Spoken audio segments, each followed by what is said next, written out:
melimpahkan rahmat dan hidayahnya sehingga kita dapat berkumpul di tempat ini dalam keadaan sehat walafiat. Pada hari ini kita berkumpul di tempat ini dalam rangka diseminasi pemahaman dan pengalaman penerapan budaya positif. Izinkan saya di sini untuk membacakan susunan acara pada hari ini. Acara yang pertama pembukaan, kemudian yang kedua sambutan dari Ibu Kepala Sekolah Dasar Negeri 1 Limowo, kemudian yang ketiga isi, kemudian yang terakhir keempat penutup. Acara yang pertama pembukaan, marilah acara pada hari ini kita mulai dengan membaca basmalah bersama-sama. Bismillahirrahmanirrahim. Menginjak acara yang kedua, sambutan dari Ibu Kepala Sekolah. Waktu dan tempat kami persilakan.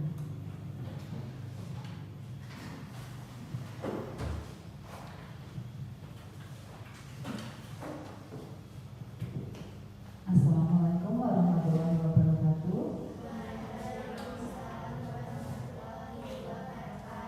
Salam sejahtera untuk kita semua. Bapak Ibu guru yang saya hormati, pertama-tama marilah kita panjatkan puji syukur kehadirat Tuhan Yang Maha Esa atas segala limpahan kasih sayangnya kepada kita, sehingga kita dapat bertemu dan berkumpul dalam acara diseminasi pemahaman dan pengalaman penerapan budaya positif yang nanti akan disampaikan oleh Ibu Dwi Astuti Dwi Sayuti selaku calon guru penggerak di angkatan 10. Saya sangat merespon positif dengan kegiatan diseminasi ini. Kiranya nanti ilmu-ilmu yang diberikan oleh Bu Dwi Sayuti dapat kita manfaatkan dengan baik sehingga dapat memajukan dunia pendidikan pada umumnya, khususnya untuk SD kita, SD Limowo, agar kedepannya nanti anak-anak semakin terfasilitasi dengan baik sehingga pembelajaran lebih berpihak pada murid. Kiranya nanti acara dapat berjalan dengan lancar dan penyampaian dapat berjalan dengan lancar sehingga kita semua dapat mendapatkan ilmu yang bermanfaat. Kiranya cukup sekian yang dapat saya sampaikan. Kurang lebihnya mohon maaf, banyak salah saya juga mohon maaf. Saya akhiri, akhir kalam. Wassalamualaikum warahmatullahi wabarakatuh.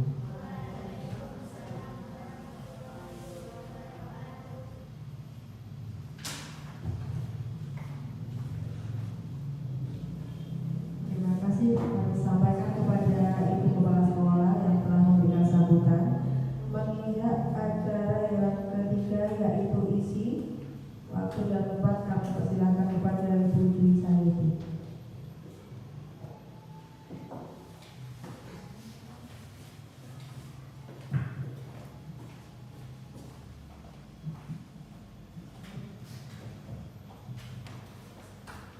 Bismillahirrahmanirrahim. Assalamualaikum warahmatullahi wabarakatuh.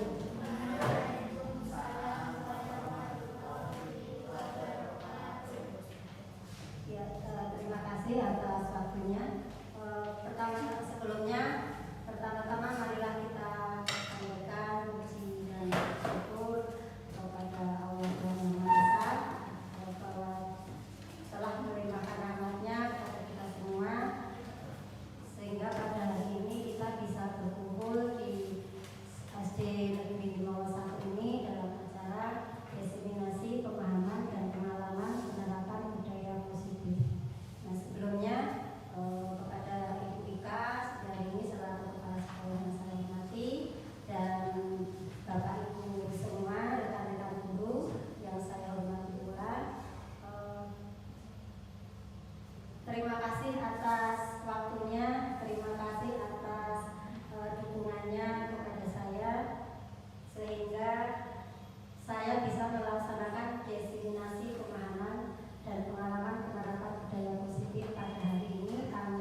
mengikuti apa yang saya paparkan nanti.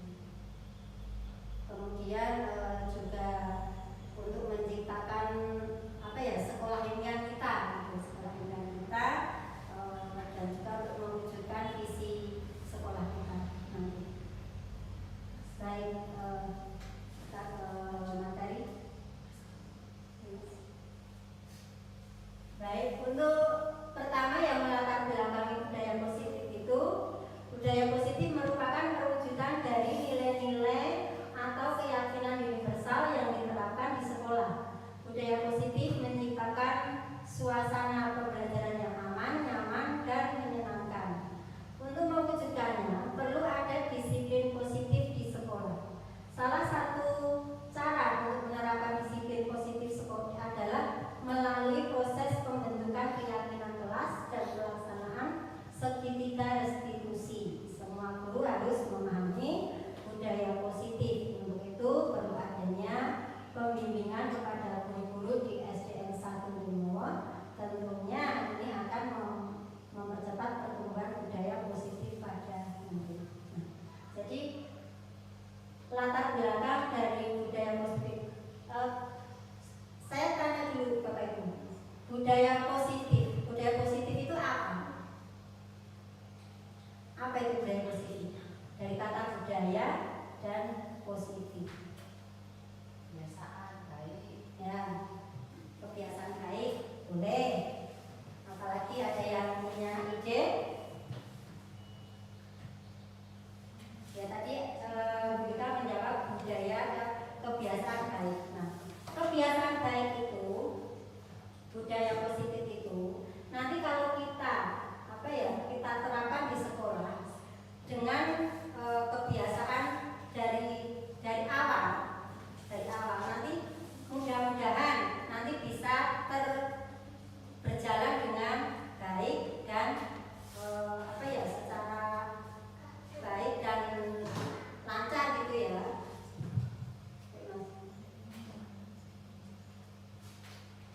Kemudian tujuan dari budaya positif itu menjelaskan konsep budaya positif yang berdasarkan pada konsep perubahan paradigma stimulus respon ke teori kontrol serta nilai-nilai kebajikan universal.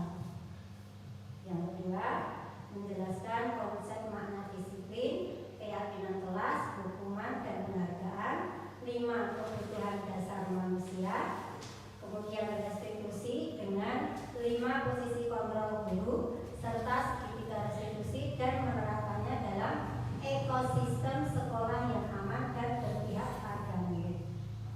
Nah, nanti kita akan saya akan memaparkan tentang ini dari keyakinan kelas, hukuman dan penghargaan, 5 kebutuhan dasar itu sampai 5 posisi sampai segitiga restitusi ya. Kemudian yang ketiga, menerapkan budaya positif di sekolah.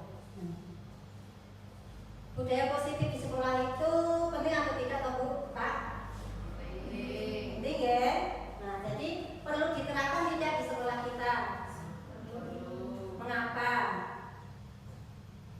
Membiasakan siswa-siswa dan seluruh warga sekolah yang memiliki budaya yang positif. Oke, terima kasih untuk membiasakan para siswa dan semua warga sekolah ya Bu ya.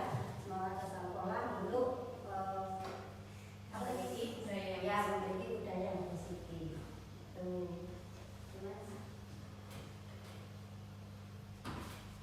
Nah, ini materi dari budaya positif itu. Yang pertama itu perubahan paradigma belajar, kemudian disiplin positif, motivasi perilaku manusia, kebutuhan dasar, kemudian posisi kontrol restitusi, kemudian keyakinan kelas, yang terakhir yaitu segitiga restitusi.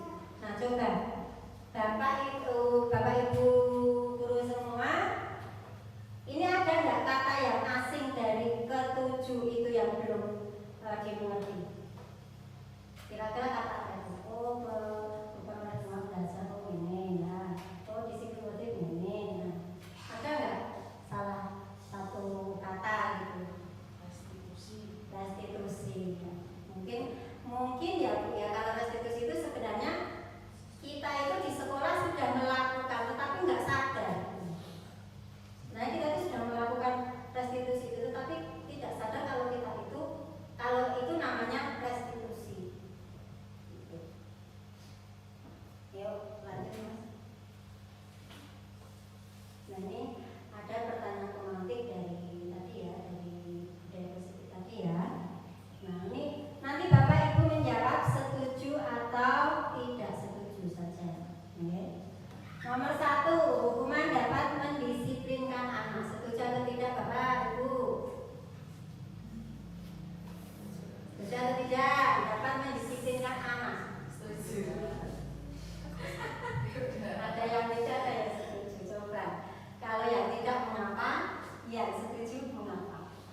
segera biar tidak diulangi lagi dan nantinya anak terbiasa untuk disiplin.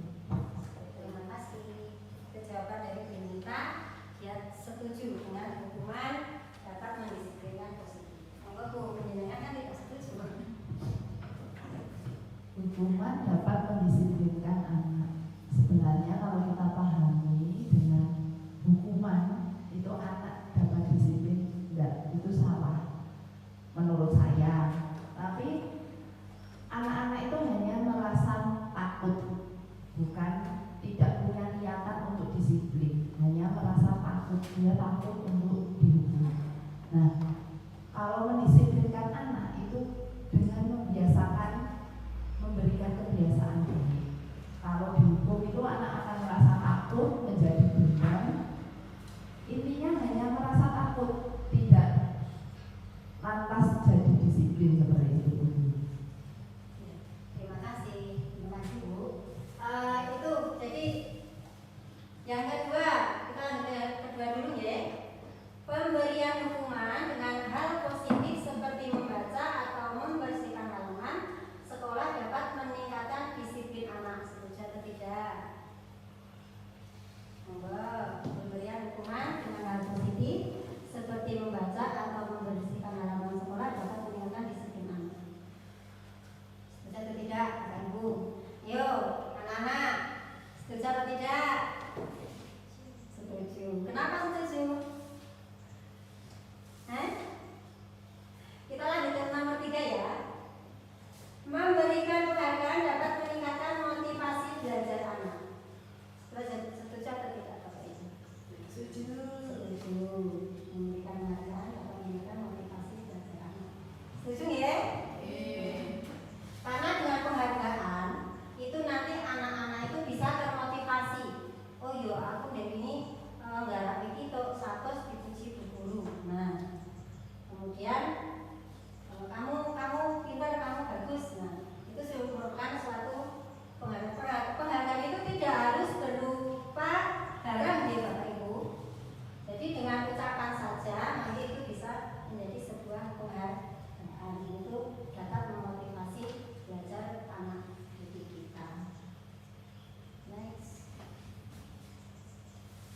Nah ini, budaya positif diawali dengan perubahan paradigma tentang teori kontrol.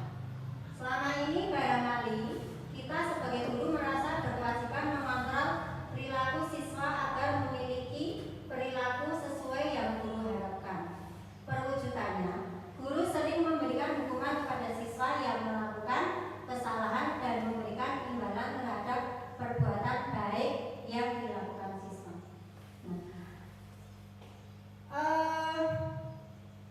Selama ini kita sebagai guru, kita itu merasa kalau kita itu paling benar. Kita itu merasa kalau kita itu berkewajiban sekali untuk mendisiplinkan, membuat anak itu disiplin, membuat anak itu memiliki rasa tanggung jawab untuk disiplin. Tetapi terkadang kita itu caranya kita yang salah. Caranya kita yang salah. Kita sering memberikan hukuman kepada siswa mungkin dengan disuruh berlari, mengelilingi lapangan berapa kali, push up. Nah, itulah cara kita yang salah.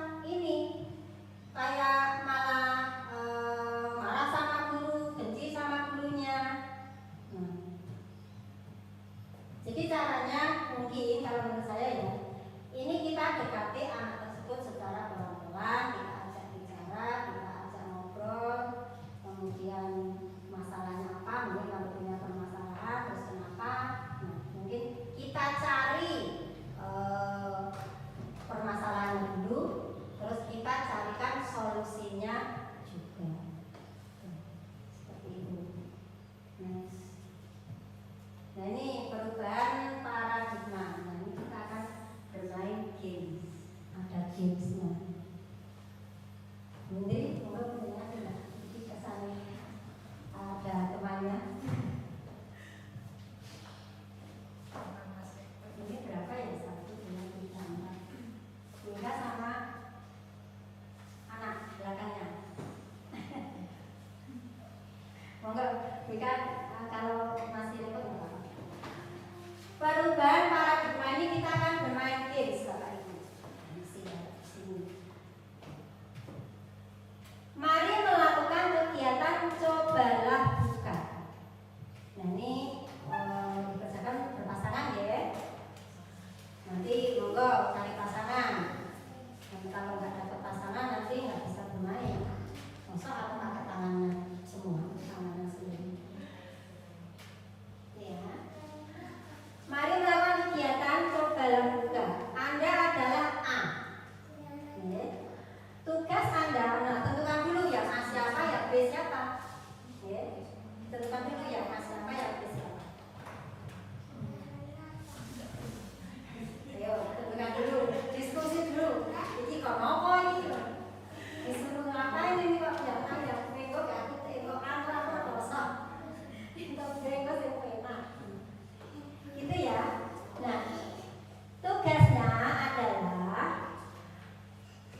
salah satu yang menjadi A atau B itu mengepalkan tangannya, satu saja yang kepalkan. Nah, satu saja digenggam kuat. Digenggam kuat. Digenggam kuat, kemudian coba Anda bayangkan bahwa Anda itu menyimpan sesuatu yang sangat berharga. Entah itu yang kalian yang Bapak Ibu pegang itu berlian atau apa, pokoknya sangat benda yang sangat berharga. Ya. Nah, Anda perlu menjaga benda tersebut. Bapak Ibu perlu menjaga benda itu. Nah, di sini Bapak Ibu jaga dengan kuat, dengan kuat. Kemudian tugas rekan Anda yang B, ya tugas rekan Anda yang B itu nanti berusaha piye carane aku iso buka kepala tangannya begini. Nah, gitu, ya. Jadi tugas yang B, bahwa itu entah itu nanti dengan cara dilikiti, entah itu nanti caranya dengan apa ya, membujuk, memarahi, menghardik, mengintimidasi. Ayo, nek ora tak buka, tak kadangin tangan lho. Nah, seperti itu. Kemudian ini bahkan menawari Anda uang agar orang tersebut mau membuka kegiatan jadi dengan sohor. Ya, dengan bukan uang suap, ya, dengan disuap uang. Mengerti Bapak Ibu? Mengerti? Mengerti. Kalau mengerti, monggo sekarang permainannya dimulai, monggo. Boleh? Genggam yang kuat. Kemudian salah satu temannya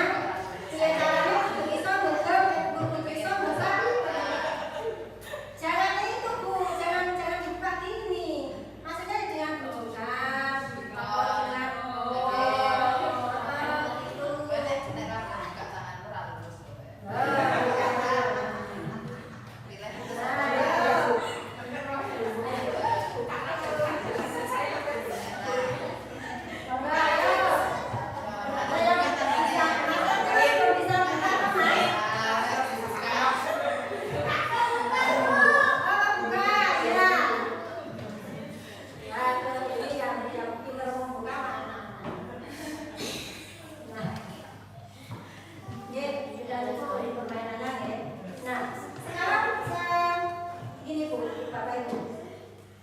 dari games tadi, apakah Anda atau rekannya membuka kepala tangannya? Ayo, apakah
Bisa nggak kritikan itu menguatkan karakter seseorang?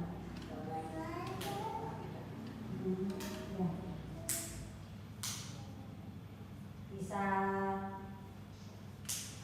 Bisa tidak, bisa ya, tergantung kondisi. Kemudian yang ketiga, ilusi bahwa semua penguatan positif, efektif, dan bermanfaat. Kemudian yang keempat, ilusi bahwa orang dewasa memiliki hak untuk memaksa. Nah itu tadi, kita sebagai orang dewasa terkadang merasa memiliki hak penuh untuk memaksa anak tersebut untuk melakukan sesuatu. Yang padahal mungkin anak itu tidak ingin melakukannya, tapi karena kita itu merasa sudah dewasa, sudah menjadi guru mereka, jadi kan mungkin mereka melakukannya dengan rasa yang tanggung jawab, tapi tanggung jawabnya tidak penuh. Tadi rasa takut tadi. Maksudnya orang melakukan iki, aku sesuk dihukum guru. Kalau aku tidak mau melakukan ini, nanti aku disuruh lari di lapangan. Itu ya, Bapak Ibu.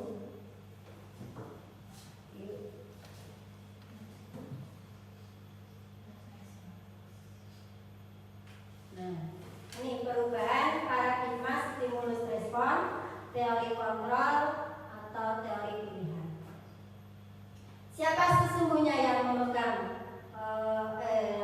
siapa sesungguhnya yang memiliki kontrol? Nah, di situ ada stimulus respon dan juga ada teori kontrol atau pilihan. Nah, kita satu-satu nih, Bapak Ibu. Stimulus respon, kita mencoba mengubah orang agar berpandangan sama dengan kita.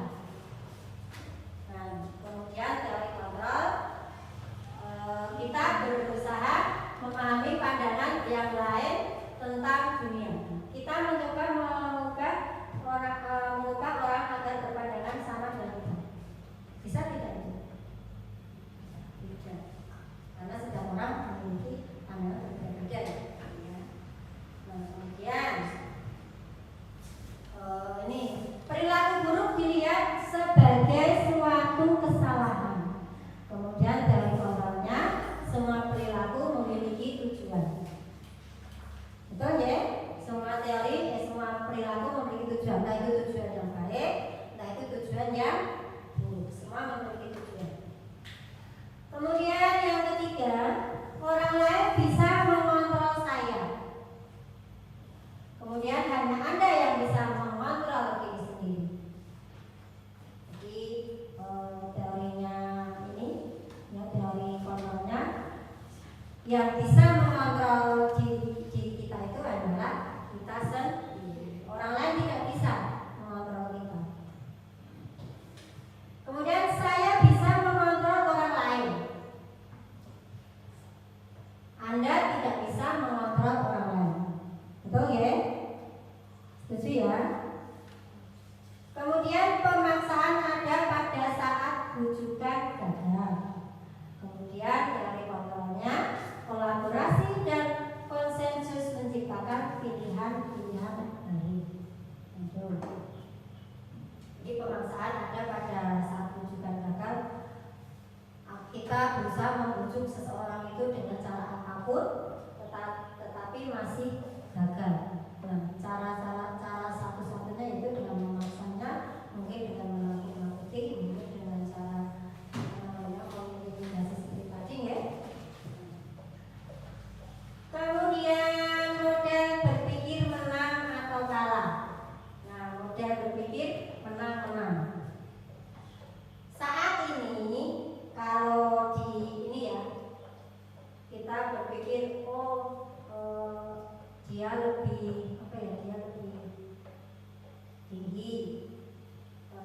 dia lebih tinggi, aku di bawahnya dia, aku mesti sing kalah.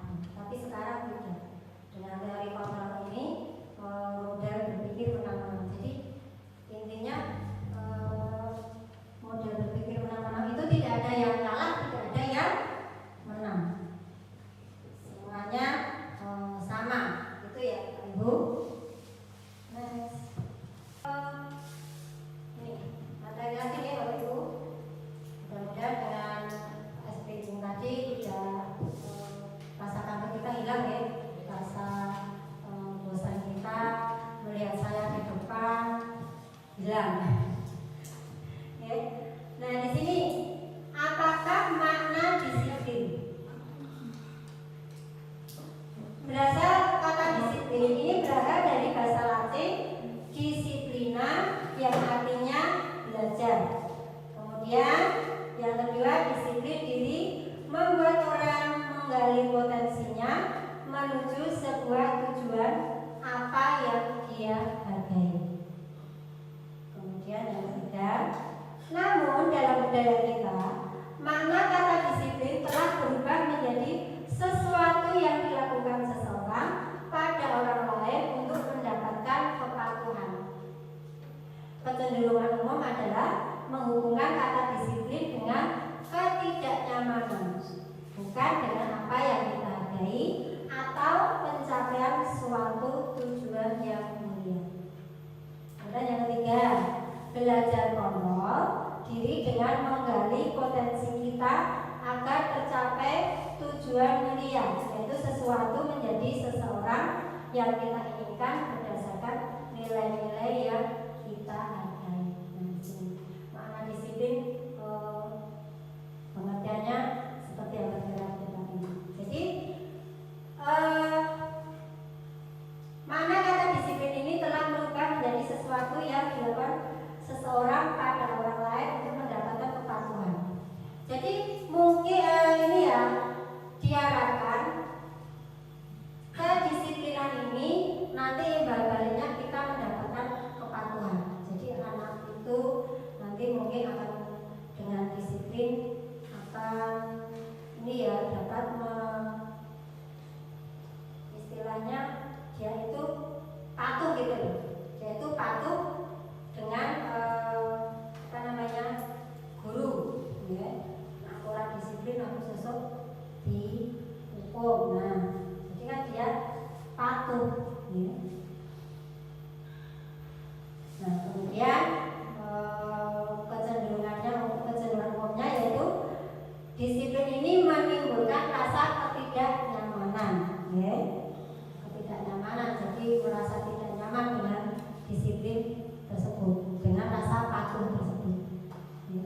Jadi adanya kita itu was-was, ya. Kita itu adanya rasa hati kita itu was-was, takut, ya, dengan kalau tidak disiplin nanti akan mendapatkan hukuman, gitu, ya.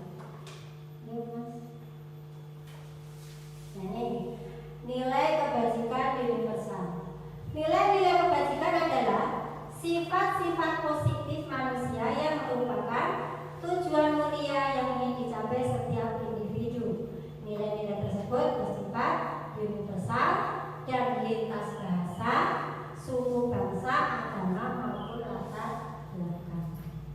Ada banyak sekali nilai-nilai kebajikan universal tersebut.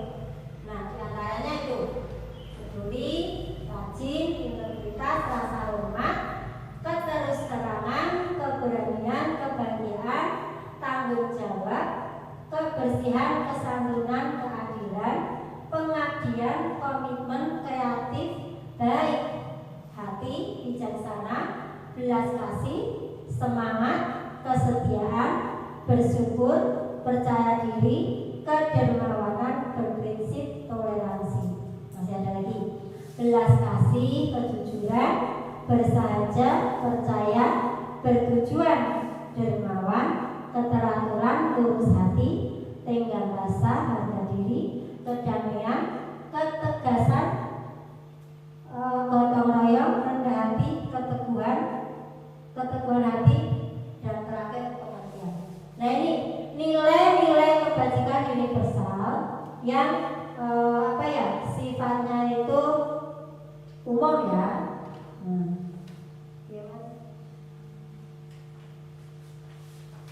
Nah, nilai-nilai kebajikan tersebut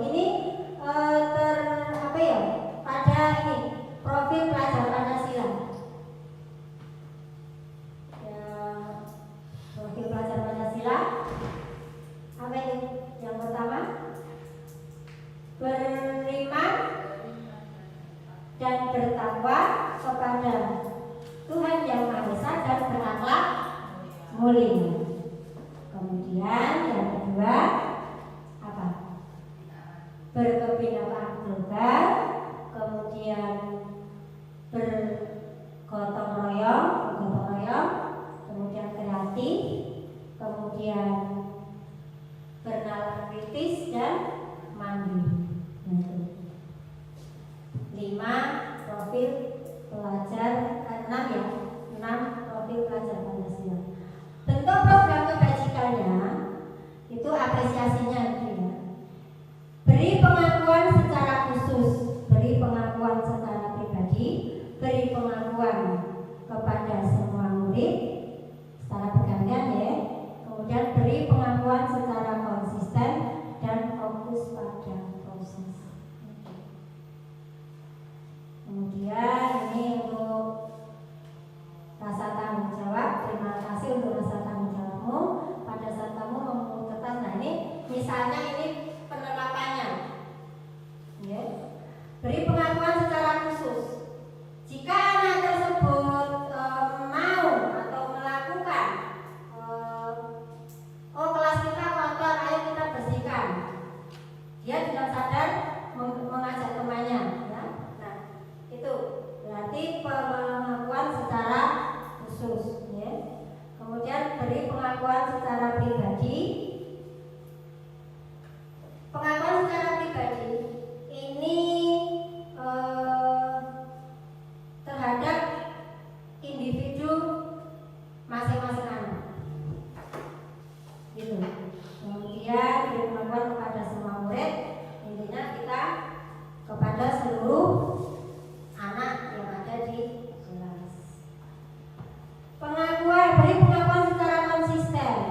Nah, konsisten artinya di sini secara terus menerus ya. Jadi jangan ini ya, beri pengakuan secara konsisten itu secara terus menerus kita berikan misalnya apa ya, motivasi. Nah kita motivasi anak tersebut dengan cara yang terus menerus agar anak tersebut termotivasi untuk belajar. Kemudian fokus pada proses. Intinya kita harus menjalankan semua prosesnya ya, semua melalui proses-proses tersebut nanti akan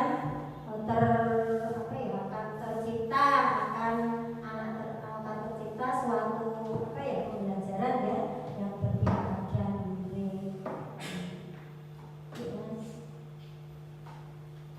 Nah ini motivasi perilaku manusia. Diana Gosen dalam bukunya Restructuring School Discipline menyatakan ada 3 motivasi perilaku manusia. Yang pertama untuk menghindari ketidaknyamanan atau hukuman. Yang kedua untuk mendapatkan imbalan atau penghargaan dari orang lain. Kemudian yang ketiga untuk menjadi orang yang mereka inginkan dan menghargai diri sendiri dengan nilai-nilai yang mereka percaya. Nah, kira-kira Bapak Ibu saya bertanya, Anda mau menjadi yang nomor 1 atau 2 atau 3? 1? Ada yang ingin menjadi nomor 2? Bisa beri jari. Ada yang mau menjadi nomor 3? Nah,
menjadi orang yang seperti apabila saya melakukan.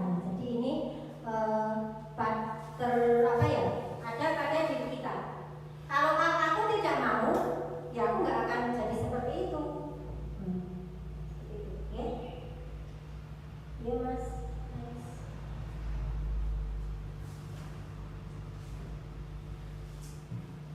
Nah ini hukuman, konsekuensi, restitusi. Ya, saya lebih dekat ya. Mata saya itu agak kelihatan. Hukuman itu sesuatu yang menyakitkan, harus terjadi. Kemudian kalau konsekuensi itu sesuatu yang harus terjadi. Sedangkan konsekuensi itu restitusi itu merupakan pilihan. Kemudian hukuman bawahnya itu tidak nyaman untuk murid.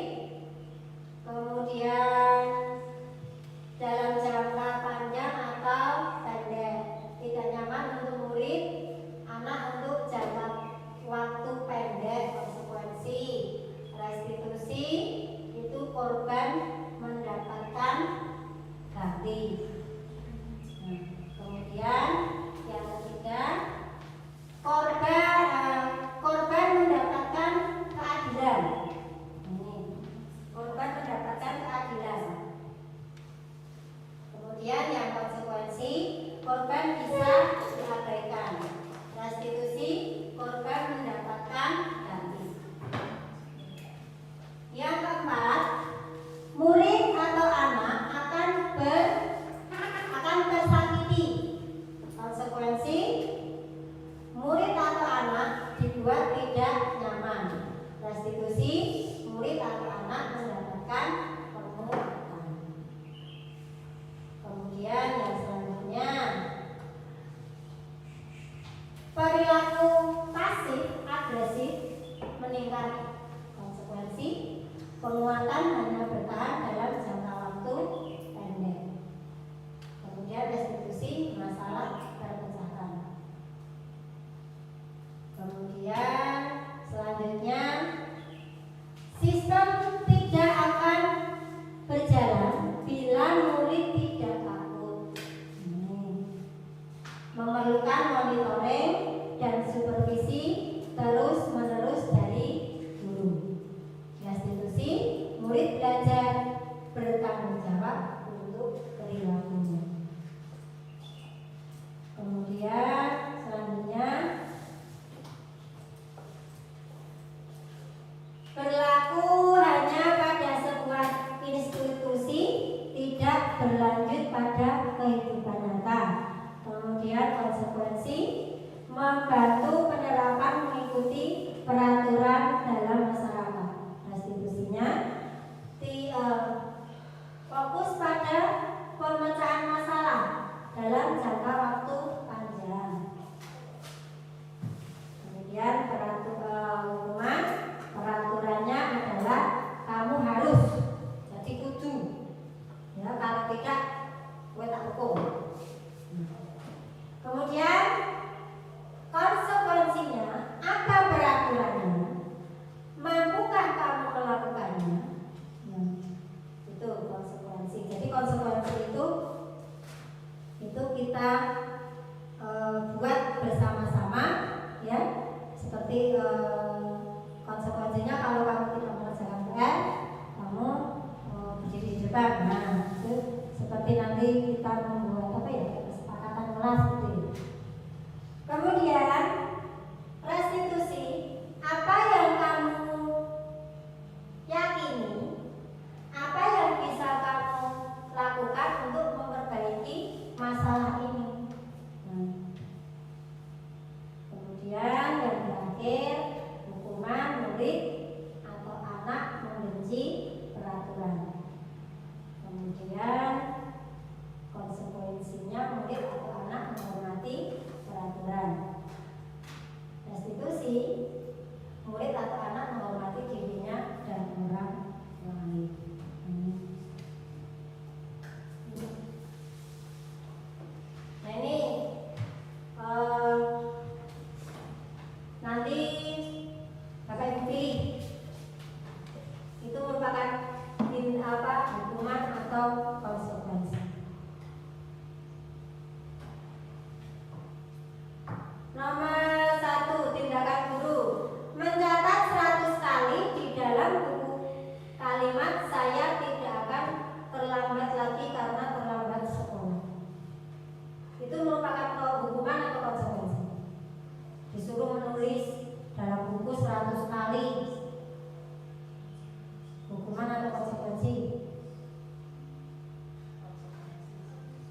konsekuensi.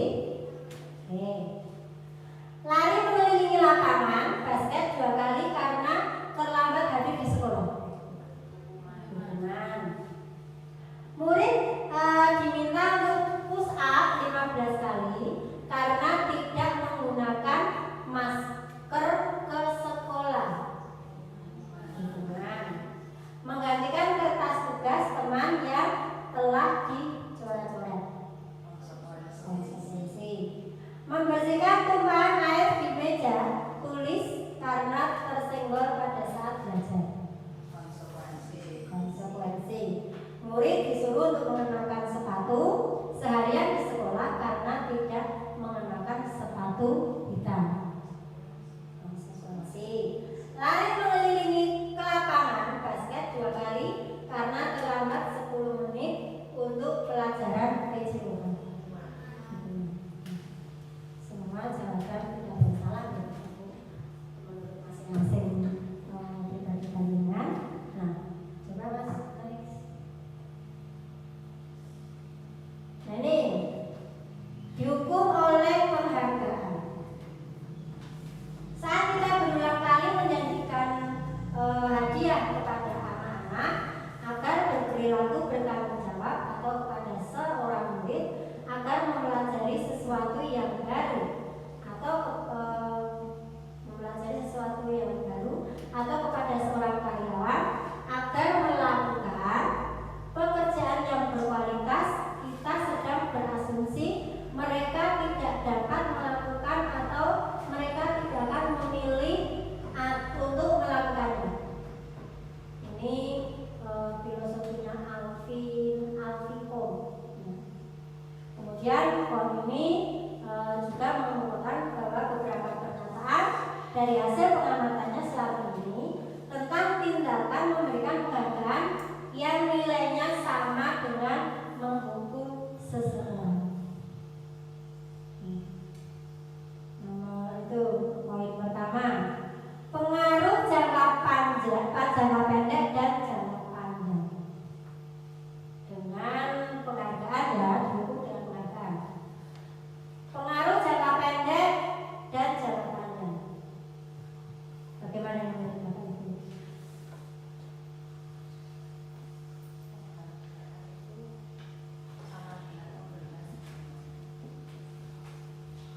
Ya.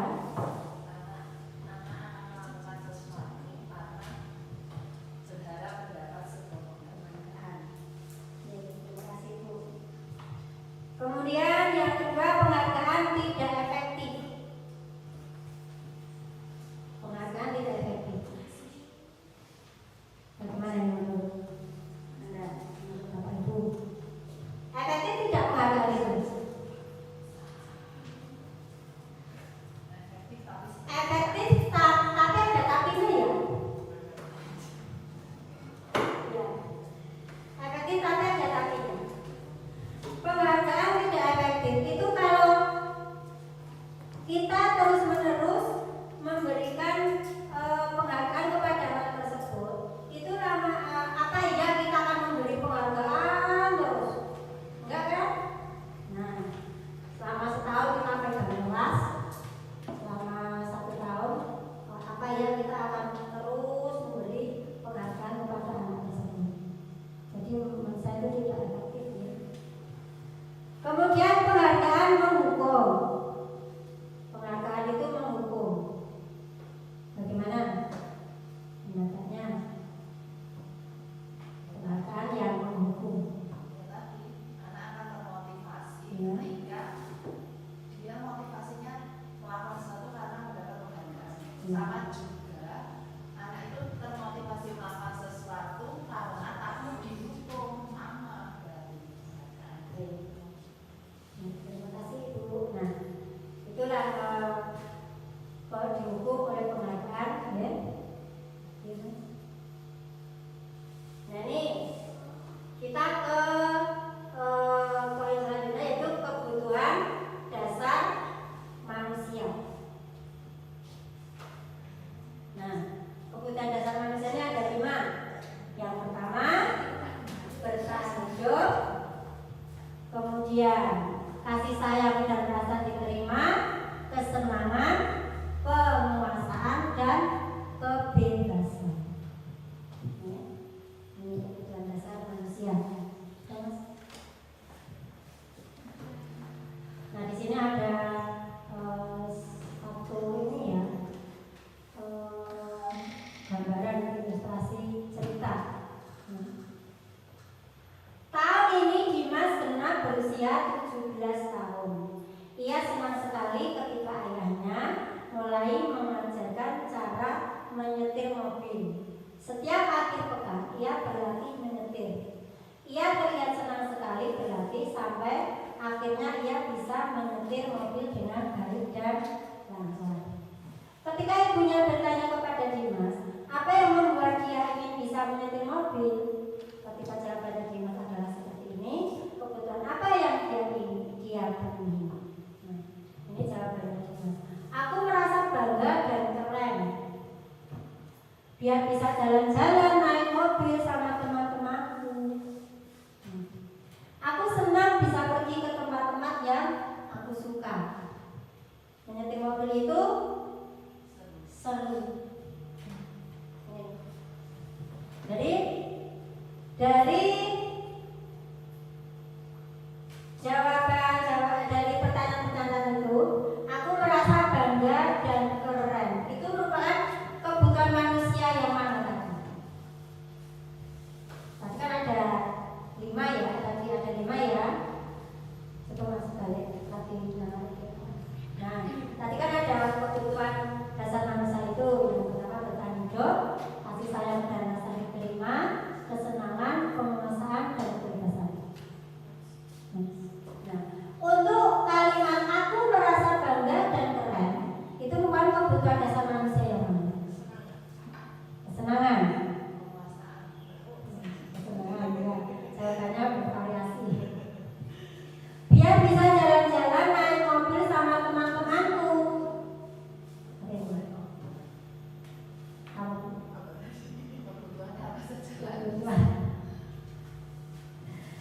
Itu biar bisa jalan-jalan naik mobil sama temanku. Itu kesenangan ya. Aku senang bisa pergi ke tempat-tempat yang aku suka. Itu kebutuhan kesenangan. Kebutuhan dasar manusia kesenangan. Menyetir mobil itu seru. Kebebasan kalau menurut saya. Betul tidak? Jawaban kita kata yang itu ada salah karena ini persepsi masing-masing. Ya? Restitusi. Nah, kita ke restitusi. Apa itu restitusi?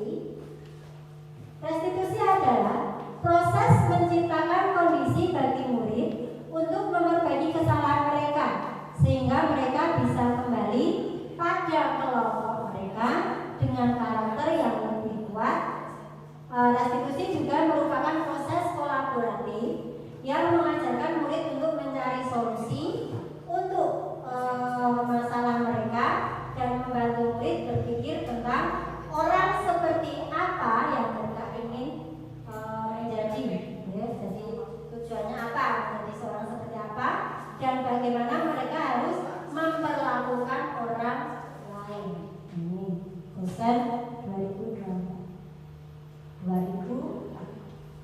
Nah, restitusi adalah proses menciptakan kondisi bagi murid untuk memperbaiki kesalahan mereka. Intinya di sini, Bapak Ibu, jangan anak itu melulu kita beri hukuman. Ya. Jangan kita menghukum anak terus-menerus. Salah sedikit hukum, salah sedikit hukum. Nah,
murid yang bersalah pada kelompoknya. Itulah beberapa ciri dari restitusi. Ini 5, kita ke poin selanjutnya, 5 posisi kontrol. Di situ ada mengukur, membuat merasa bersalah, kemudian teman, kemudian pemantau, kemudian yang terakhir yaitu manajer. Baik, sebelumnya nanti akan saya putarkan video ya tentang tadi posisi 5 posisi kontrol tersebut, kita sebagai teman, sebagai terakhir dari manajer tadi ya. Tadi kita sudah mengerti ya tentang 5 posisi kontrol dan penjabarannya juga sudah ada dalam video tadi. Selanjutnya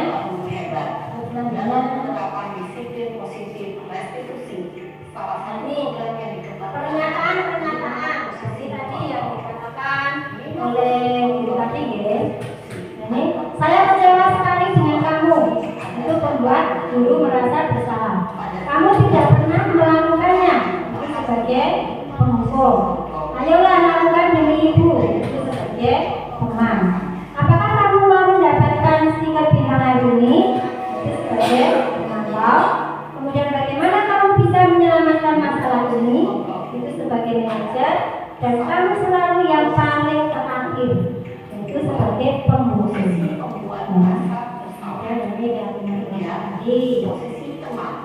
Ini mengapa keyakinan kelas, mengapa bukan tidak peraturan kelas saja. Mengapa kita memiliki peraturan tentang penggunaan helm pada saat mengendarai kendaraan roda 2 atau motor. Yang kedua, mengapa kita memiliki peraturan tentang penggunaan masker dan mencuci tangan setiap hari. Kalau memakai helm itu merupakan suatu peraturan atau keyakinan, Pak Ibu? Ya. Nah, kalau dilihat dari segi peraturan itu contohnya begini, nanti kalau aku nggak pakai helm, nanti ada pasti aku ditilang. Nah itu merupakan satu peraturan yang harus dipatuhi. Yang kedua, itu yaitu keyakinan, itu kembali pada diri kita sendiri. Nanti kalau aku nggak pakai helm, kalau aku jatuh misalnya jatuhnya keras, kepala aku terbentur, itu merupakan satu keyakinan untuk keselamatan kita sendiri.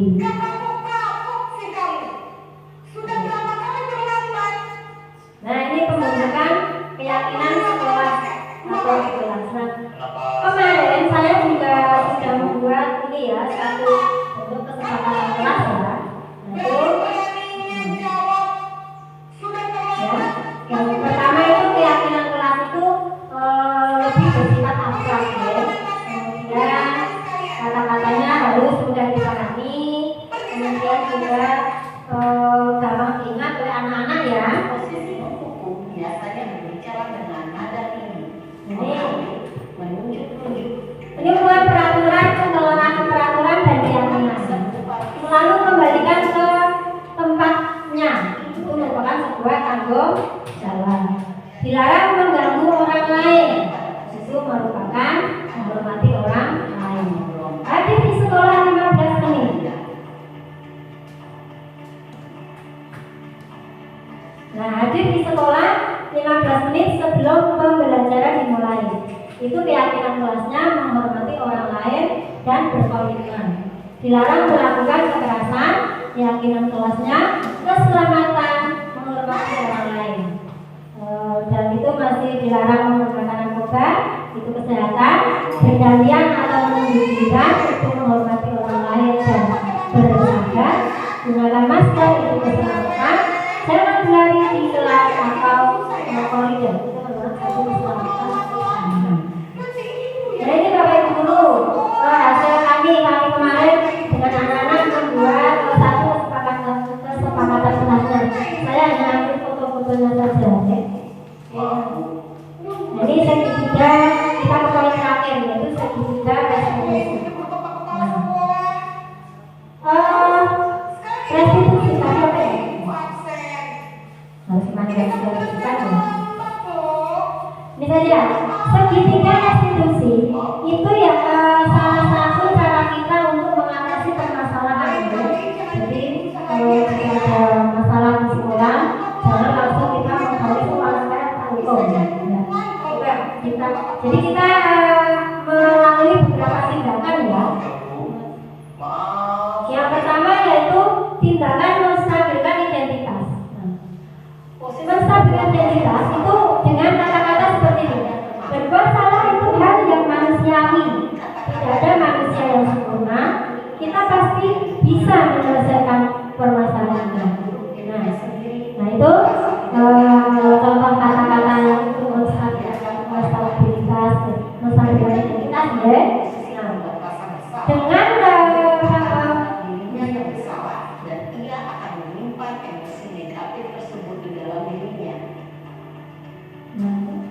Dengan menstabilkan identitas tersebut, nanti itu membuat anak yang merasa gagal karena berbuat salah menjadi positif terhadap dirinya. Nah ini tindakan kedua yaitu validasi kebutuhan. Nah kalimatnya seperti ini. Kamu bisa saja kan melakukan hal yang lebih buruk, tapi kamu kan tidak melakukannya. Dan kamu pasti punya alasan melakukan hal ini. Dan satu hal itu merupakan contoh yang paling penting. Nah, dengan tindakan validasi kebutuhan ini, anak dapat membantu murid mengenai basic need atau kebutuhan dasar mereka yang ingin dipenuhinya ketika melakukan kesalahan. Yang terakhir yaitu menanyakan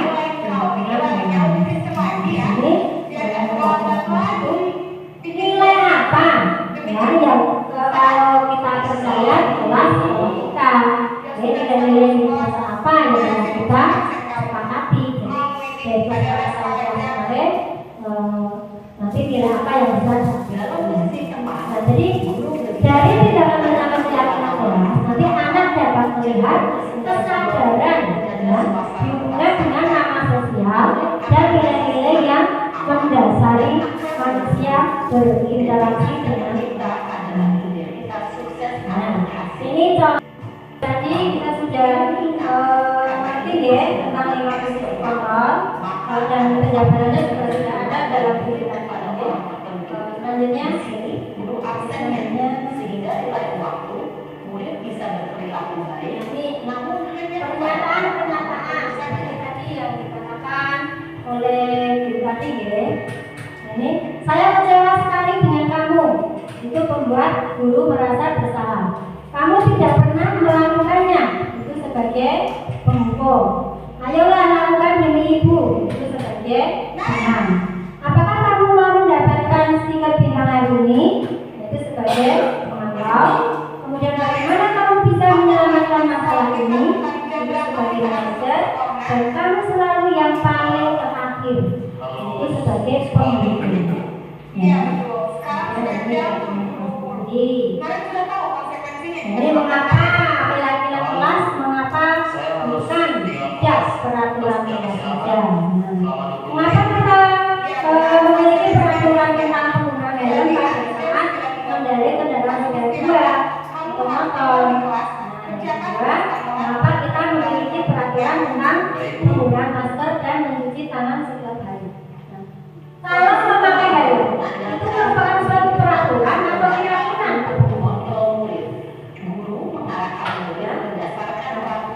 Kalau dilihat dari segi peraturan itu nanti kalau aku nggak pakai helm nanti ada polisi aku ditilang. Itu merupakan satu peraturan yang harus ditaati, harus memakai helm.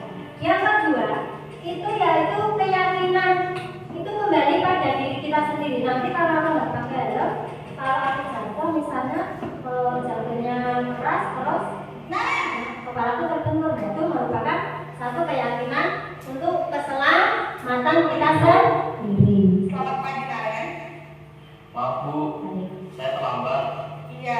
Nah ini menunjukkan keyakinan sekolah atau di kelas. Nah Jadi kemarin saya juga sudah membuat ini ya satu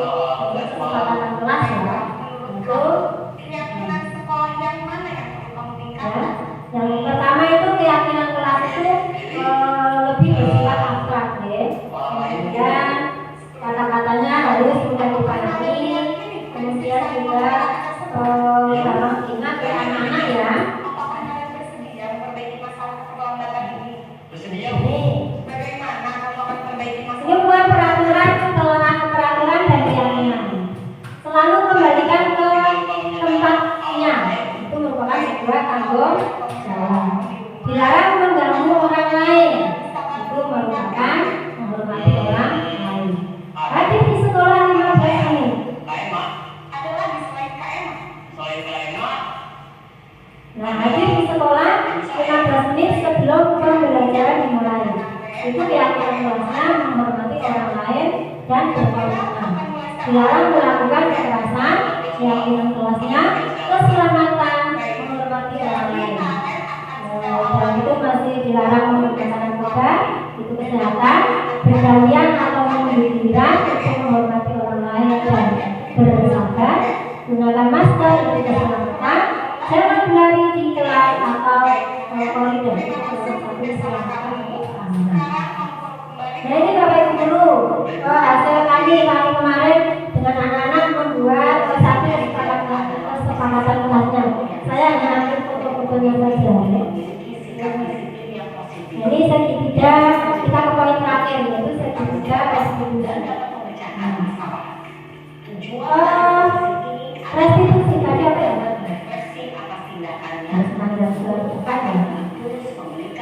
Misalnya segitiga restitusi itu ya salah satu cara kita untuk mengatasi permasalahan gitu. Jadi jika ada masalah di sekolah, jangan langsung kita membawa masalah itu. Jadi kita melalui beberapa tindakan ya. Yang pertama yaitu tindakan menstabilkan identitas. Menstabilkan identitas itu dengan kata-kata seperti ini. Berbuat salah itu hal yang manusiawi. Tidak ada manusia yang sempurna. Kita pasti bisa menyelesaikan permasalahan. Nah, itu contoh kata-kata yang menstabilkan identitas boleh. Nah, dengan merdeka dan bertanggung jawab. Semoga penggambaran 5 posisi kontrol yang telah diperlihatkan dengan menstabilkan identitas tersebut, nanti itu membuat anak yang merasa gagal karena berbuat salah menjadi posisi terhadap dirinya. Mari terus berlatih dan bersemangat. Selamat. Nah, ini tindakan kedua yaitu validasi. Nah, kalimatnya seperti ini. Kamu bisa saja kan melakukan hal yang lebih buruk, tapi kamu kan tidak melakukannya.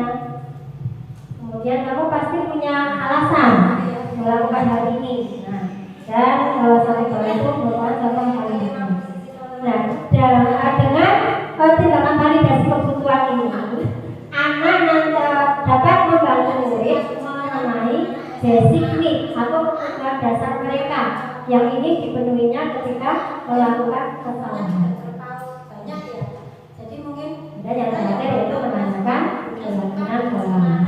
Nah, di sini menanyakan keyakinan kelas itu nilai apa? Ya, yang kalau kita percaya di kelas kita, ya nilai-nilai universal apa yang telah kita sepakati. Jadi dari kesepakatan kelas kemarin nanti nilai apa yang bisa diambil itu ya. Nah, jadi dari tindakan menanyakan keyakinan kelas, nanti anak dapat melihat kesadaran ya, dihubungkan dengan nama sosial dan nilai-nilai yang mendasari manusia berinteraksi dengan orang lain. Nah, ini contoh. Tadi kita sudah mengerti ya tentang 5 posisi. Nah, ini contoh penerapan segitiga restitusi yang saya lakukan di kelas. Sebenarnya ada videonya, itu hanya saya ambil fotonya saja. Nah, terima kasih salam lagi ya. Sudah selesai. Terima kasih saya ucapkan kepada Ibu Kepala Sekolah, Ika, dan Bapak Ibu semua anak-anakku yang telah menyempatkan waktunya mendampingi saya selama 1 jam lebih dalam saya memaparkan ini diseminasi ya. Kemudian dan juga saya mohon maaf jika ada salah kata dari saya. Saya minta maaf yang sebesar-besarnya. Akhir kata, wassalamualaikum warahmatullahi wabarakatuh. Ya, semoga setelah saya memaparkan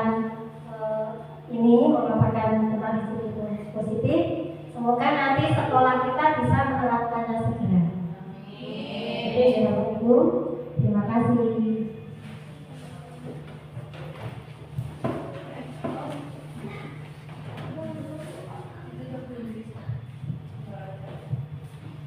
adalah materi yang sudah disampaikan oleh Bu Krisayuti, sudah disampaikan dengan sangat jelas ya. Tak terasa kita sudah sampai di penghujung acara. Untuk mengakhiri kegiatan hari ini, marilah kita tutup